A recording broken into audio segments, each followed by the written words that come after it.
Hello there, the uneducated businessman here, talking about leadership again. And a quick question: what kind of leader do you want to be? Do you want to be a leader who's feared or followed?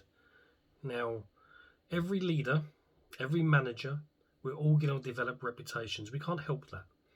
Whatever we do, we're going to get a reputation for it. Now, some leaders will be feared. Some leaders will be avoided at all costs, and some leaders will have staff bending over backwards to work for them, to follow them, because they believe in them.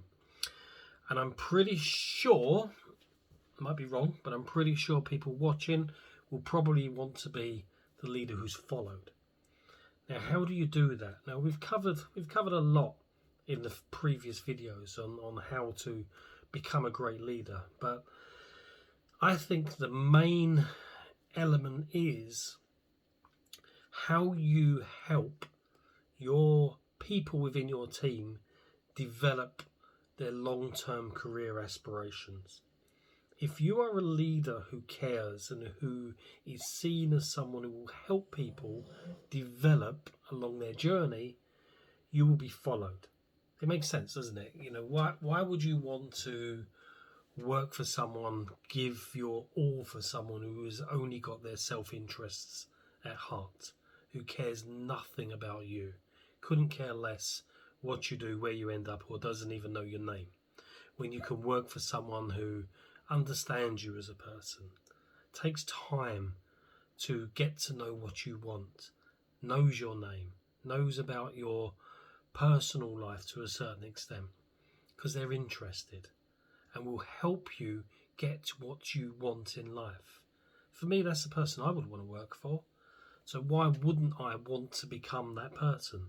Why wouldn't I want to be the person within my organisation who takes time to find out about people, find out what their problems are, find out what their weaknesses are, find out what their dreams are, and find out what they want throughout their career, and then help them get it? Because if I can help them get it, they're going to stay with me a lot longer. Because nothing happens overnight. You don't just wake up the next day and you're promoted and everything's in place. It takes time. So if I can work if I can work alongside someone, leading someone to get to where they want to get to, whilst all the time they're helping me achieve what I need to achieve within my organisation, that's a win-win. And I like win-win. Most people like win-win. And if you can create that environment where everyone's winning, everyone's moving forward, everyone's achieving, you will be the leader that people follow. So take time to sit down with people and work out what they want. It's more important than what you want. You can piece in what you need as you go along. That's fine. But work out what they want and then work on a plan to help them get it. They'll be loyal to you. They'll stay with you. You'll retain your staff for a lot longer and you'll get more out of them.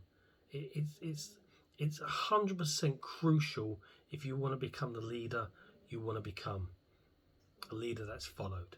Anyway, that's it for me today. I hope that was enjoyable. I hope you like that. I'll be back tomorrow with another episode. I'm the Uneducated Businessman. If you liked the video, please give it a thumbs up. If you didn't like it, that's fine. Give it a thumbs down. But let me know. Let me know in the comments why you didn't like it, because I'm always looking to improve and give better content. I'll be back tomorrow with another video. I look forward to it. Over and out.